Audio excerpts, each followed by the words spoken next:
Hello everyone, स्वागत है आप सभी का आपके यूट्यूब चैनल लॉजिक पाठशाला में। फ्रेंड्स, आज हम इस वीडियो में कवर करने वाली हैं रिपब्लिक डे से रिलेटेड मोस्ट इंपॉर्टेंट क्वेश्चंस को। फ्रेंड्स, ये टॉपिक काफ़ी इंपॉर्टेंट है, शॉर्ट टॉपिक है लेकिन एग्जाम के पॉइंट ऑफ व्यू से काफ़ी इंपॉर्टेंट टॉपिक है। तो फ्रेंड्स, इस वीडियो को पूरा ज़रूर देखिएगा। इस बार फ्रेंड्स हमने मनाया है 75th रिपब्लिक डे। ठीक है, 75वां गणतंत्र दिवस इस बार मनाया गया है, ये याद रखिएगा। और इसी से रिलेटेड आज हम करते हैं मोस्ट इंपॉर्टेंट क्वेश्चंस को। तो चलिए फ्रेंड्स, शुरू करते हैं। वीडियो का पीडीएफ आप लोगों को मिलेगा टेलीग्राम ग्रुप से, लॉजिक पाठशाला 16, जिसका लिंक आपको डिस्क्रिप्शन बॉक्स में दिया गया है। तो पहला क्वेश्चन देखिए, 26 जनवरी 2024 को इस बार रिपब्लिक डे की कौन सी एनिवर्सरी मनाई गई? तो इस बार देखिए 26 जनवरी की बात करें तो गणतंत्र दिवस की मनाई गई है 75th एनिवर्सरी या 75th वर्षगांठ। कुछ बात करें इसके बारे में इंपॉर्टेंट पॉइंट्स कि 26 जनवरी को हम अपना गणतंत्र दिवस क्यों मनाते हैं। क्योंकि देखिए 26 जनवरी को 1950 को क्या हुआ था, जो हमारा कॉन्स्टिट्यूशन है, जो हमारा संविधान है, ये लागू हुआ था। इसलिए 26 जनवरी को रिपब्लिक डे मनाते हैं। जो हमारा कॉन्स्टिट्यूशन है, अगर बात करें कि इसे अडॉप्ट कब किया गया था, यानी संविधान असेंबली जो है उसके द्वारा जो हमारा संविधान है उसको अपनाया गया था 26 नवंबर 1949 को। ठीक है, ये डेट याद रखना। लेकिन अगर बात करें लागू कब हुआ था, तो 26 जनवरी को दिन ये लागू हुआ था, इसलिए 26 जनवरी को मनाते हैं रिपब्लिक डे। इस बार चीफ गेस्ट कौन आए थे? तो इस बार चीफ गेस्ट आए थे फ्रांस के प्रेसिडेंट इमैनुअल मैक्रों। ये वेरी इंपॉर्टेंट क्वेश्चन है। लास्ट ईयर की बात करें 2023 की, तो लास्ट ईयर कौन चीफ गेस्ट थे? इजिप्ट के president Abdel Fattah al Sisi. Next question, who is the chief guest for Republic Day 2024? तो गणतंत्र दिवस 2024 के मुख्य अतिथि कौन है? तो इस बार देखिए रिपब्लिक डे के चीफ गेस्ट कौन रहे? फ्रांस के president Emmanuel Macron. Very important, याद रखेंगे फ्रेंड्स। नेक्स्ट देखिए, who is the chief guest for Republic Day 2023? अगर लास्ट ईयर की बात करें 2023 की, तो 2023 में मुख्य अतिथि कौन रहे थे? इजिप्ट के president Abdel Fattah al CC. तो 2023 में थे ये chief guest. Next question, who is known as the father of the Indian constitution?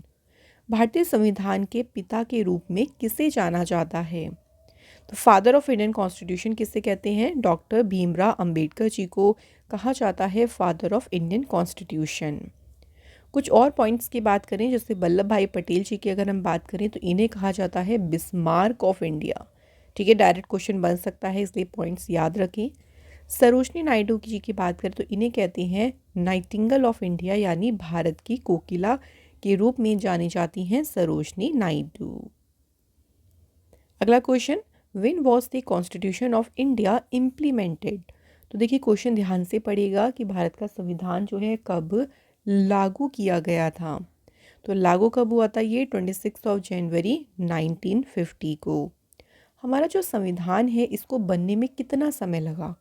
पूरा संविधान बनने में समय लगा था 2 years 11 months और 18 days। तो ये याद रखेंगे, 2 साल 11 महीने 18 दिन लगे थे संविधान को पूरा बनने में। इसकी बनने की जो प्रक्रिया है वो शुरू हो गई थी 9 दिसंबर 1946 को, और कंप्लीट हो गया था संविधान 26 नवंबर 1949 को, जो है पूरा बनकर जो है ये कंप्लीट हो गया था। Next question, when was the constitution adopted by the constituent assembly of India? तो भारतीय संविधान जो सभा रही थी उसके द्वारा हमारे संविधान को अपनाया कब गया था? तो अगर बात करते हैं अपनाया कब गया, तो ये अपनाया गया था 26 नवंबर 1949 को। अगला question, who host the flag of India on republic day? गणतंत्र दिवस पर जो भारत का ध्वजारोहण है कौन करते हैं? तो फ्रेंड्स, कौन करते हैं रिपब्लिक डे पे? इंडिया के प्रेसिडेंट। और करंट में इंडिया की प्रेसिडेंट कौन है? तो फ्रेंड्स, इनका नाम भी याद रखना है, द्रौपदी मुर्मू करंट में इंडिया की प्रेसिडेंट हैं। Next question, who was the chief guest of the first Republic day? पहला जो रिपब्लिक डे रहा था, पहले रिपब्लिक डे के मुख्य अतिथि कौन थे? तो सबसे पहले आए थे इंडोनेशिया के प्रेसिडेंट सुकार्नो। तो ये सबसे पहले चीफ गेस्ट रहे थे, फर्स्ट रिपब्लिक डे के चीफ गेस्ट थे। इसके अलावा देखिए, who was the chief guest of Republic day on 26 of January 2020। 26 जनवरी 2020 की बात करते हैं तो गणतंत्र दिवस के मुख्य अतिथि कौन थे? ब्राज़ील के प्रेसिडेंट जेयर बोल्सोनारो। तो ये फॉर्मर प्रेसिडेंट है जेयर बोल्सोनारो, जो कि 26 जनवरी 2020 को रिपब्लिक डे के रहे थे चीफ गेस्ट। तो ये आप देख सकते हैं 2020 की बात करती हैं। उसके बाद 2021 की बात करें तो प्राइम मिनिस्टर आने वाले थे यूनाइटेड किंगडम के Boris Johnson, former prime minister, लेकिन इन्होंने अपनी विजिट कैंसिल कर दी थी। उसके बाद 2022 में कोविड की वजह से कोई भी नहीं आया था। उसके बाद 2023 में आए थे इजिप्ट के प्रेसिडेंट। ठीक है फ्रेंड्स, इसको याद ज़रूर रखें। Next, the beating retreat ceremony takes place on which date. बात करते हैं बीटिंग रिट्रीट समारोह की, तो ये किस तारीख को होता है? तो ये समारोह होता है फ्रेंड 29 जनवरी को। ये जो समारोह है ना, ये एक तरीके का रिपब्लिक डे सेलिब्रेशन का एंड है, उसी को ही ये मार्क करता है। इस सेरेमनी की शुरुआत 1950s के टाइम पे हुई थी और जो इंडियन आर्मी के मेजर रॉबर्ट्स थे उनके द्वारा जो है इस सेरेमनी की शुरुआत की गई थी। Next, India shows it's military might on. Bharat जो है अपनी सैन्य शक्ति दिखाता है कौन से ओकेज़न पर? तो फ्रेंड्स, भारत जो है रिपब्लिक डे के ओकेज़न पर दिखाता है अपनी सैन्य शक्ति। रिपब्लिक डे की जो परेड है ये शुरू होती है कहाँ से? राष्ट्रपति भवन से।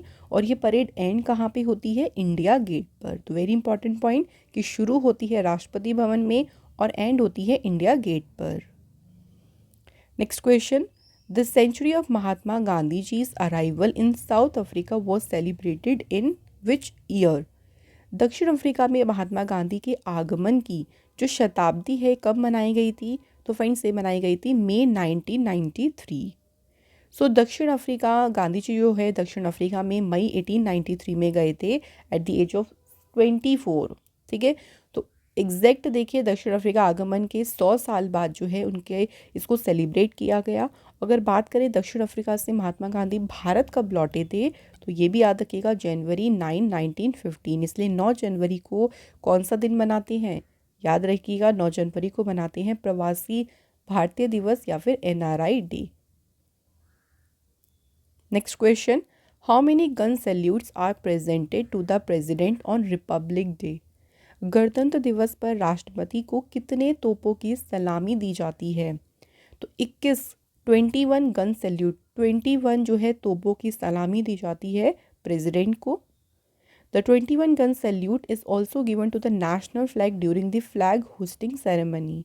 तो जब फ्लैग होस्टिंग सेरेमनी होती है उसी दौरान राष्ट्रीय ध्वज को भी 21 तोपों की सलामी दी जाती है।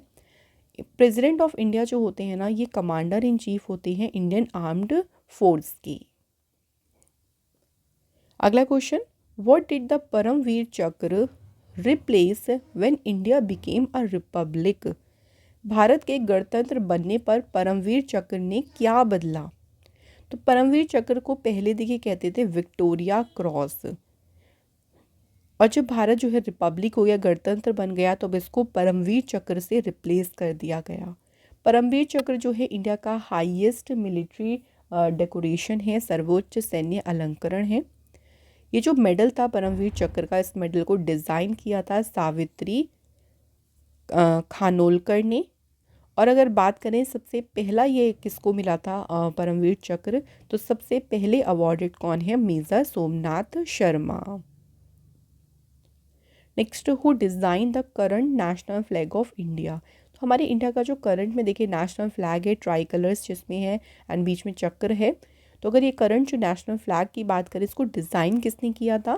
पिंगली वेंकैया जी ने जो है इसे डिज़ाइन किया था। नेक्स्ट, व्हेन डिड द चक्र in the national flag replace the चक्र स्पिनिंग व्हील। तो पहले क्या था, इस तरीके का ना चरखा सा था, उसके बाद हमारे नेशनल फ्लैग ने इसमें रिप्लेस होके एक चक्र आ गया। तो ये कब हुआ? चरखे मतलब चक्र ने चरखे की जगह कब ली? तो ये चेंज हुआ था 1947 में। Next, which of the following can be considered as a crime. निम्नलिखित में से किसे अपराध माना जा सकता है? तो देखिए, wearing the flag down the knee, अगर आप फ्लैग को नी से नीचे वियर करते हैं, घुटने से नीचे। Using the national flag made of plastic, national flag को आप प्लास्टिक बनाने के लिए यूज़ कर रही हैं। Use of national flag for business और प्रोफेशन में अगर यूज़ कर रहे हैं, ऑल ऑफ दी अबव। तो ये जो सारे हैं ना फ्रेंड्स, ये जो सारे स्टेटमेंट हैं, ये सभी क्राइम को कंसिडर किया जा सकता है। इसलिए आंसर होगा ऑप्शन नंबर डी। तो फ्लैग को हमेशा देखिए, उनको एक ऑनर दे, उसको सम्मान दें, कभी उसका निरादर ना करें। देखिए फ्लैग को, क्योंकि हमारा ये एक तरीके से राष्ट्रीय प्रतीक है और हमें इसको हमेशा अपने मतलब एक तरीके से इसको ऑनर करना चाहिए। अगला देखिए, where can the national flag be hoisted? राष्ट्रीय ध्वज जो है कहाँ फहराया जा सकता है? It Rashtrapati Bhavan, parliament house या घरों में भी, कॉमन पीपल के लोगों के घरों में भी। तो यहाँ पे सभी सही हैं, आप नेशनल फ्लैग को जो है कहीं भी फहरा सकती हैं। फ्रॉम जनवरी 26 2002 की बात करते हैं तो नेशनल फ्लैग का जो कोड है वो चेंज हुआ था, राष्ट्रीय ध्वज संहिता को बदल दिया गया था। इसके अनुसार कहीं भी किसी भी जगह प्राउडली जो है अपने नेशनल फ्लैग को फहरा सकते हैं, इसकी फ्रीडम दी गई थी। Next, under which article did the supreme court declared the right to hoist the national flag as a fundamental right? सर्वोच्च न्यायालय ने किस अनुच्छेद के तहत राष्ट्रीय ध्वज फहराने के अधिकार को मौलिक अधिकार घोषित किया है? तो किस आर्टिकल के तहत? आर्टिकल 19 के फर्स्ट के तहत। Next question, what is the ratio of length and width of the national flag of India? तो अगर हम नेशनल फ्लैग की लेंथ और अगर हम विड्थ की बात करते हैं तो इसका रेशो कितना है? तो आप देखें तो लेंथ थोड़ी ज़्यादा है विड्थ के कंपैरिजन में। तो लेंथ है 3 और विड्थ आती है इसकी 2, तो रेशो आता है इसका 3:2। कई बार एग्जाम में क्वेश्चन क्या बन जाता है कि विड्थ लेंथ का रेशो बताओ, तो इसलिए इसको ध्यान से पड़ेगा कि पहले क्या चीज़ लिखी है। विड्थ लेंथ पूछेंगे तो आपका आंसर होगा 2:3, क्योंकि विड्थ कम है और लेंथ ज़्यादा है हमारे नेशनल फ्लैग की। Next question, what does the 3 colours of national flag represent? 3 colour जो हैं जो कि हैं आपके केसरिया, सफ़ेद और हरा, सेफ्रॉन, वाइट एंड ग्रीन, ये रिप्रेजेंट किसे करते हैं? तो सेफ्रॉन कलर जो है रिप्रेजेंट करता है सेक्रीफाइस, बलिदान को। जो वाइट कलर है ये रिप्रेजेंट करता है पीस, शांति, और ग्रीन रिप्रेजेंट करता है प्रॉस्पेरिटी, हरियाली को। तो ऑप्शन सी यहाँ पे बिल्कुल करेक्ट आंसर है। अगला question, which of the following song is the national anthem of India? तो भारत का राष्ट्रगान कौन सा है? राष्ट्रगान है फ्रेंड जन गण मन। जन गण मन जो है हमारी इंडिया का नेशनल एंथम है। इसको लिखा किसने था? तो इसे रविंद्रनाथ टैगोर जी के द्वारा ये लिखा गया था। Next, Vande Mataram was first sung during which session of Indian National Congress? Vande Mataram की बात करते हैं, ये नेशनल देखिए सॉन्ग है। तो ये जो है पहली बार भारतीय राष्ट्रीय कांग्रेस के किस अधिवेशन के दौरान गाया गया था? तो पहली बार ये गाया गया था 1896 में। तो 1896 के सेशन में पहली बार वंदे मातरम गाया गया। वंदे मातरम को लिखा किसने है? बंकिम चंद्र चटर्जी ने, और इसे as a national song accept किया था 1950 में। Next question, who was the first president of India and when did he became the president? भारत के पहले राष्ट्रपति कौन थे और वे राष्ट्रपति कब बने? सो इंडिया के पहले प्रेसिडेंट कौन थे? राजेंद्र प्रसाद जी, और ये कब बने थे? 1950 में। ठीक है, 1950 में बने थे हमारे इंडिया के ये राष्ट्रपति। Next, who wrote this slogan self rule is my birth right and I shall have it? स्वशासन मेरा जन्मसिद्ध अधिकार है और मैं इसे लेकर रहूँगा, ये नारा किसने लिखा था? तो ये स्लोगन लिखा था फ्रेंड्स बाल गंगाधर तिलक जी ने। Next, during which movement Mahatma Gandhi ji gave the call for do or die? Mahatma Gandhi ji ने किस आंदोलन के दौरान करो या मरो का नारा दिया था? तो ये भी याद रखेंगे, करो या मरो का नारा दिया था महात्मा गांधी जी ने किस आंदोलन के दौरान? क्विट इंडिया मूवमेंट के दौरान।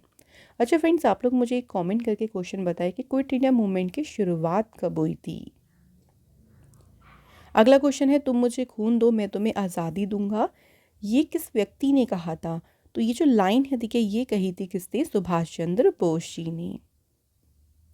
नेक्स्ट क्वेश्चन है, द पेट्रियोटिक पोयम सरफरोशी की तमन्ना किसके द्वारा लिखी गई थी? तो जो देशभक्ति कविता है सरफरोशी की तमन्ना, ये लिखी थी किसने? राम प्रसाद बिस्मिल ने। Next, who wrote the famous book India wins freedom? तो एक फेमस बुक है इंडिया विंस फ्रीडम, ये किसने लिखी? तो ये लिखी है किसने? मौलाना अबुल कलाम आज़ाद जी ने। मौलाना अबुल कलाम आज़ाद जी इंडिपेंडेंस के बाद हमारी इंडिया के पहले जो है ये एजुकेशन मिनिस्टर थे, और ये कांग्रेस के सीनियर लीडर और इंडिपेंडेंस एक्टिविस्ट भी रहे थे। इन्होंने बुक लिखी थी India wins freedom. Next, why am I an atheist was written by which Indian freedom fight? तो ये बुक है देखिए, वाई एम एन एथीस्ट, ये किसने लिखी? तो ये लिखी थी भगत सिंह जी ने। अगला question, whose statement is this? A flag is a symbol of not only our freedom but the freedom of all people. कि एक झंडा ना सिर्फ हमारी स्वतंत्रता नहीं बल्कि सभी लोगों की स्वतंत्रता का प्रतीक है। ये किसने कहा? तो ये स्टेटमेंट कहा जवाहरलाल नेहरू जी ने। अगला क्वेश्चन, इनकलाब जिंदाबाद का नारा किसने दिया था? तो ये नारा दिया था भगत सिंह जी ने।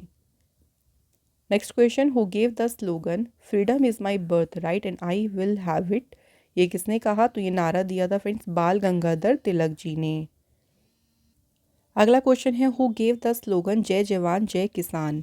तो ये नारा किसने दिया था? जय जवान जय किसान, तो ये नारा दिया था लाल बहादुर शास्त्री जी ने।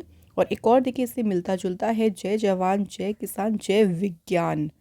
तो अगर जय विज्ञान इसमें ऐड हो गया तो ये नारा दिया था अटल बिहारी वाजपेयी जी ने। तो दोनों अच्छे से ध्यान से याद रखिएगा फ्रेंड्स किसने दिया था। नेक्स्ट बात करें, who was the first prime minister of independent India? स्वतंत्र भारत के पहले प्रधानमंत्री कौन थे? Answer is Pandit Jawaharlal Nehru ji. अगला है, who was the first finance minister of independent India? स्वतंत्र भारत के पहले वित्त मंत्री कौन थे?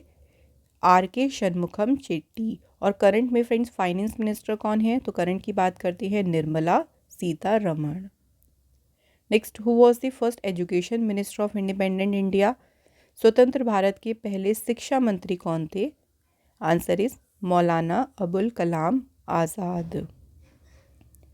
Who was the first health minister of independent India?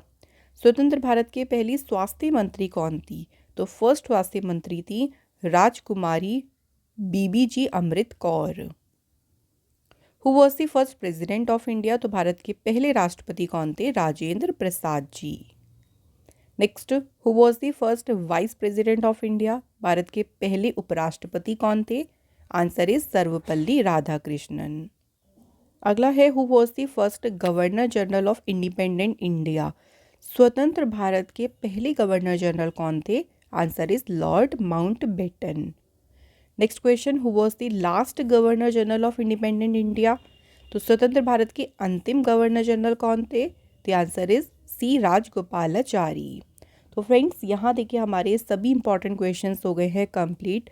तो जो भी इस टॉपिक से क्वेश्चंस बन सकते थे वो मैंने सभी कवर करा दिए हैं।